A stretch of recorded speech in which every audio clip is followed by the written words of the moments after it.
Ako na wak, ako na corny, ako na baduy, totoo. Pero ito'y malaking sampal sa'yo na ayaw niyong maging ako, pero naging ako yung gusto niyong maging kayo. Kasi ano? Ano bang meron dito? Nagbabars ka? Nagkasariling bar to.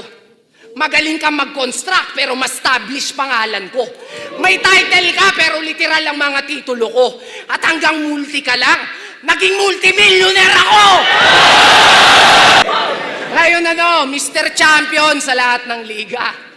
Tibay, tingin mo mayayabang mo sa akin mga tropeyo mo at papugay? Hanggang kailan ka makikipagsuwagan ng sungay? Umay, nasa pagalingan ka pa rin? Nasa pasarapan na ako ng buhay!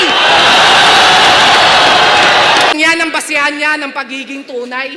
Ito, pinagkaiba ng nanalo lang sa nagtagumpay.